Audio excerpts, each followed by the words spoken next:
Hi everyone, मैं रोहन यादव आप सभी का एक बार फिर से अपने यूट्यूब चैनल पर स्वागत करता हूं।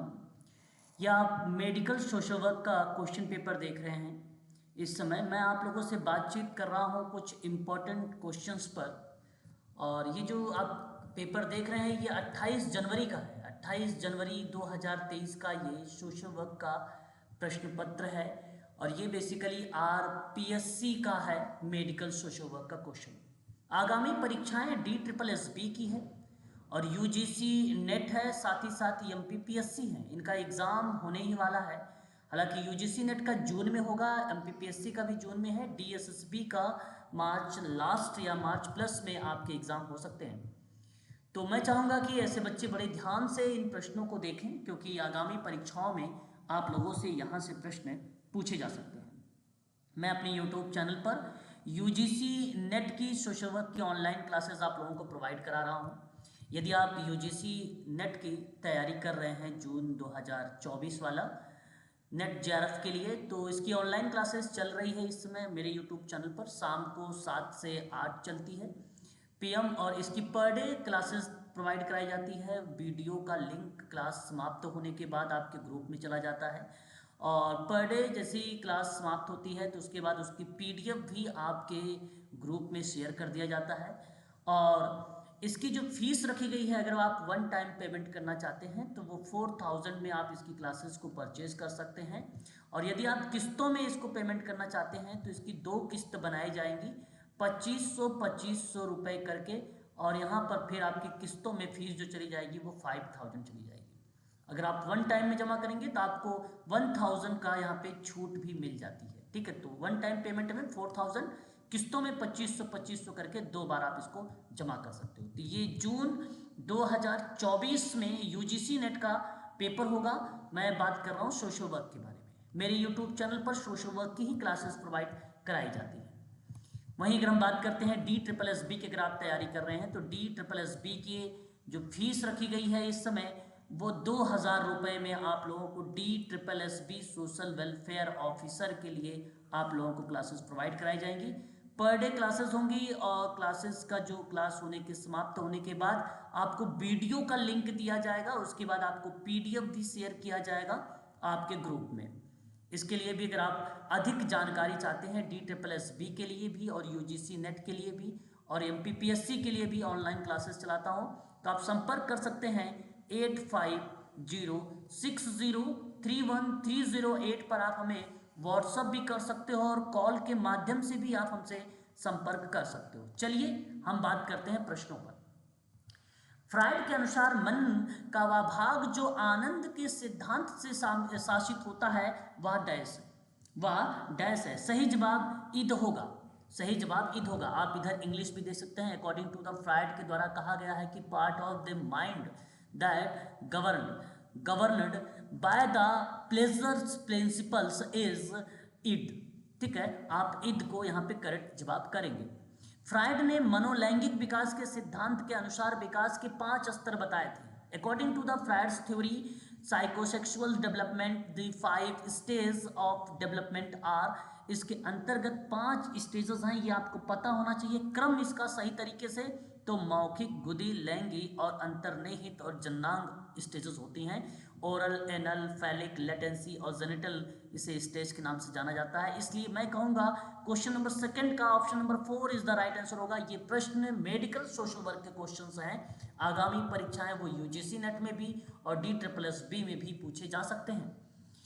फिर अगला सवाल हमारे सामने सोशल वर्क में कहा कि मनोविज्ञान का एक प्रमुख क्षेत्र बताइए जो मानसिक विकार का अध्ययन करता है, किस रूप में जाना जाता है। ये क्वेश्चन नंबर 3 सही जवाब बेसिकली नैदानिक मनोविज्ञान होगा। ऑप्शन नंबर आपका पहला करेक्ट होगा, क्लिनिकल साइकोलॉजी होता है। क्वेश्चन नंबर 4 जीन पियाजे के सिद्धांत जाना जाता है किस नाम से। जीन पियाजे थ्योरीज है नोन एज, आपको बताना है किस नाम से जाना जाता है। तो संज्ञानात्मक विकास का सिद्धांत, जहां नई सूचनाएं या नई सूचना 2 प्रक्रियाओं द्वारा नियंत्रित की जाती हैं, आत्मसातीकरण या और सामंजन के रूप में। और यहाँ करेक्ट जवाब होगा ऑप्शन नंबर पहला ही सत्य होगा।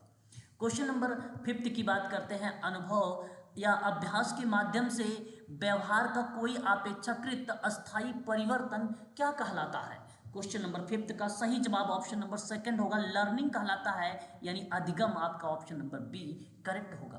क्वेश्चन नंबर 6, बीनेट का मानसिक क्षमता परीक्षण मनोविज्ञान के किस क्षेत्र से संबंधित है? क्वेश्चन नंबर 6 सही जवाब होगा बुद्धि, इंटेलिजेंस से, ऑप्शन नंबर बी। यहाँ पर भी मैंने आप लोगों को पढ़ा चुका हूँ इंटेलिजेंस के बारे में भी। क्वेश्चन नंबर 7, महिलाओं और पुरुषों के मध्य अंतर के बारे में सांस्कृतिक विश्वास को कहा जाता है? क्या कहा जाता है सांस्कृतिक विश्वास को? क्वेश्चन नंबर 7 सही जवाब जेंडर भूमिका कहा जाता है, ऑप्शन पहला करेक्ट होगा। वही बात करते हैं क्वेश्चन नंबर 8 के बारे में, मैं पढ़ा चुका हूं। दुर्खिम के 3 प्रकार के आत्महत्या की व्याख्या, निम्नलिखित में से कौन सा 3 प्रकार आत्महत्या है? ये DSSB के लिए very very most important questions हैं जो सोशल वेलफेयर को रिलेट कराते हैं। आगामी परीक्षा DSSB की है, जिसकी फीस मात्र 2000 रुपये की गई है।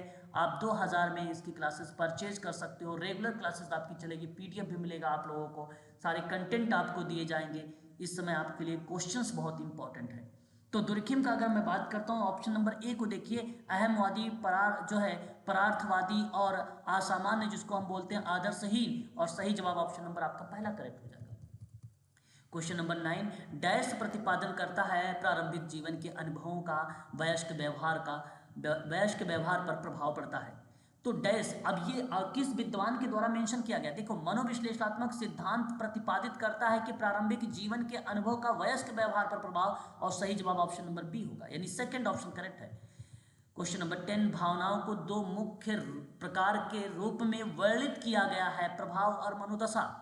प्रभाव और मनोदशा, तो प्रभाव लघुकालिक भावनात्मक प्रतिक्रिया है और मनोदशा सतत भावनात्मक प्रतिक्रिया है, इसलिए ऑप्शन नंबर बी आपका यहाँ पे करेक्ट हो जाएगा क्वेश्चन नंबर 10 का। इन सभी प्रश्नों पर व्याख्या वगैरह मैं ऑनलाइन क्लासेस में आप लोगों से करूंगा, ठीक है। यहाँ पर आप लोग देखिए, ये पब्लिक क्लासेस है, मैं आप लोगों को प्रोवाइड करा रहा हूँ पब्लिक क्लासेस। क्वेश्चन नंबर 11 है, IQ के स्तर के आधार पर मानसिक मंदता के विभिन्न स्तरों का निर्धारण किया जाता है। बात करेक्ट है। और मैंने IQ के बारे में AAMR आपने पढ़ा होगा, मैंने आपको ये भी बताया है, नोट करवाया है। तो जरा बताइए कि प्रत्येक समूह के भी निष्पादन के स्तर को कहा जाता है मंदता के स्तर को। मिलान सही तरीके से आपको करना है, एक तरफ मंदता का स्तर है, दूसरा तरफ निष्पादन है। क्वेश्चन नंबर 11 है, सही जवाब आपको बताना है, जरा बताइए इसका करेक्ट क्या होगा? निम्न होगा शिक्षा के योग्य, चलिए ठीक है। मध्यम होगा आपका प्रशिक्षित करने के योग्य। गंभीर की बात करेंगे तो निर्भर है। प्रगाढ़ की बात करेंगे तो जीवन रक्षक है। तो माइल्ड, मॉडरेट, सीवियर, प्रोफाउंड, ये मैंने आपको पढ़ा रखा है। Option number 4 is the right answer होगा यहाँ पे करेक्ट जवाब। क्वेश्चन नंबर बात करेंगे नेक्स्ट, यानी 12 नंबर का सवाल। एक तरफ एक्ट दिया गया है, एक तरफ उसके अधिनियम दिए गए हैं। बड़े ही आसान सा सवाल है, मैं चाहूंगा कि आप लोग खुद बताएं, फिर भी आप बता सकते हैं कमेंट के माध्यम से भी। क्वेश्चन नंबर 13 का सही जवाब क्या होना चाहिए? तो ध्यान रखिएगा, मानसिक स्वास्थ्य देखभाल आ गया है, तो देखभाल अधिनियम 2017 होना चाहिए, है कि नहीं? देखभाल अधिनियम 2017 होना चाहिए, यानी 2। और राष्ट्रीय हरित न्यायाधिकरण अधिनियम की बात करता है तो ये आपका 2010 हो जाएगा। हिंदू उत्तराधिकार अधिनियम की बात करता है तो ये आपका हो जाएगा 1956। और मानवाधिकार संरक्षण अधिनियम बात करता है तो 1993, 12 अक्टूबर वाला। तो यहाँ पर सही जवाब ऑप्शन नंबर आपका थर्ड देख सकते हो, थर्ड सही मैच हो रहा है। ऑप्शन नंबर अगर हम बात करते हैं यहाँ पर 13 नंबर का, सॉरी, क्वेश्चन नंबर 13, मनोवैज्ञानिक विकास में बुद्धि एक महत्वपूर्ण कारक है। हाल ही में बुद्धि के अर्थ का विस्तार हो रहा है और बुद्धि का निम्नलिखित में से कौन सा विस्तार गलत है? सही 3 मिलेंगे, गलत 1 मिलेगा। क्वेश्चन नंबर 13 में अगर मैं बात करता हूं पहले ऑप्शन को, आध्यात्मिक बुद्धि जो है ईश्वर पर पूर्ण विश्वास, कट्टर आस्तिक और किसी अन्य वास्तविकता को नकारने के बारे में, बल्कि गलत जवाब, पहला ही ऑप्शन सही, 13 का ऑप्शन नंबर पहला ही करेक्ट है। क्वेश्चन नंबर 14 कहता है कि UDHR संयुक्त राष्ट्र महासभा द्वारा कब अपनाया गया था? सही जवाब ऑप्शन नंबर अगर हम बात करते हैं 10 दिसंबर 1948 को। मानवाधिकार दिवस कब मनाया जाता है ये आप बताएंगे कमेंट में। क्वेश्चन नंबर 15, सूचना का अधिकार अभियान का नेतृत्व किस इनमें के द्वारा किया गया है? इनके द्वारा किया गया, बताइए। देखो यहाँ पे बेसिकली अगर हम बात करते हैं राइट टू इंफॉर्मेशन के बारे में, है ना, RTI के बारे में, बताइए किसके द्वारा बेसिकली किसके द्वारा ये नेतृत्व किया गया है? क्वेश्चन नंबर 15 का सही जवाब अगर हम बात करते हैं तो अरोड़ा राय, अरोड़ा राय का भी नाम आता है यहाँ पे। Option number B is the right answer होगा। क्वेश्चन नंबर 16, राज्य के नीति निदेशक सिद्धांत के अनुसार यानी डीपीएसपी के अनुसार निदेशक न्यायालय में डैश है, व्यक्तियों के पक्ष में डैश है। सही जवाब बताना है 16 का। तो मैं आप लोगों से कहूँगा कि डीपीएसपी के सिद्धांत के अनुसार निर्देश न्यायालय में ना अप्रवर्तनीय होता है। कोई न्यायोचित अधिकार सृजित नहीं कर सकता है व्यक्तियों के पक्ष में, इसलिए ऑप्शन नंबर 4 करेक्ट होगा। क्वेश्चन नंबर 17, सामाजिक विधान का उद्देश्य क्या बन सकता है? सामाजिक विधान का उद्देश्य सामाजिक समस्याओं को हल करना, असामाजिक आवश्यकताओं को वर्तमान के बीच में खाई को पाटना। देखो यहाँ पे बेसिकली ये भी सही, ये भी सही, कानून को नियम बनाना ये भी सही, कानून को देखो यहाँ तो सवाल गलत, सवाल तो सही आए लेकिन इसके ऑप्शन गलत आए, इसलिए यहाँ पर कॉमन नंबर सभी बच्चों को दिए गए। ये तो सारे के सारे सामाजिक विधान है। क्वेश्चन नंबर 18, सामाजिक कानून की आवश्यकता के बारे में निम्नलिखित में से कौन सा वाक्य सही नहीं है? मतलब आपको बताना है सही नहीं यानी गलत है। क्वेश्चन नंबर 18 में आपको गलत बताना है ना, तो यहाँ पे गलत बताना है आपको। पहला कहता है सामाजिक न्याय सुनिश्चित करना ठीक है, समाज कल्याण को बढ़ावा देना ठीक है, वांछित सामाजिक परिवर्तन को लाना भी ठीक है, समाज के सामाजिक आर्थिक रूप से लाभान्वित समूहों में अधिकारों की रक्षा करना और उन्हें बढ़ावा। देखो ये तो सारे सही हैं भाई, ये भी क्वेश्चंस गलत आ गए, मतलब क्वेश्चन सही आए हैं भाई, इसका ऑप्शन नहीं लिखा गलत वाला है ना, भूल गया होगा है ना, ऐसा कह सकते हो। तो मैं आपको बताऊं कि 17 और 18 का तो दोनों को कॉमन नंबर मिल गए भाई, ठीक है। चलिए क्वेश्चन नंबर 19 पर, ह्यूमन राइट्स वॉच किस प्रकार का संगठन है? क्वेश्चन नंबर 19 सही जवाब बेसिकली ह्यूमन राइट्स तो एनजीओ टाइप का होगा ना, ये गैर सरकारी संगठन होगा भाई। Option number B is the right answer. DPSP यानी राज्य के नीति निदेशक तत्व भारतीय संविधान के किस भाग के अंतर्गत आता है? इजिली है, बहुत सरल है, भाग 4। ऑप्शन नंबर आपका 4 करेक्ट हो जाएगा। Question number 21, Bharat dash Bharat के संविधान के अनुसार मौलिक अधिकार बताइए। क्वेश्चन नंबर 21 का सही जवाब आपके सामने, आप बता भी सकते हो। सही ऑप्शन क्या होगा? समानता का हो जाएगा। फिर उसके बाद अगर हम बात करते हैं तो सांस्कृतिक और शैक्षिक हो जाएगा, विकास का भी अधिकार हो जाएगा, स्वतंत्रता का अधिकार नहीं होता है। मौलिक अधिकार में स्वतंत्रता का अधिकार शामिल नहीं है, तो याद रखिए आपका ए सी डी, और ए सी डी ऑप्शन बी में है, यानी आप सेकंड वाले को यहाँ पे करेक्ट करना चाहिए।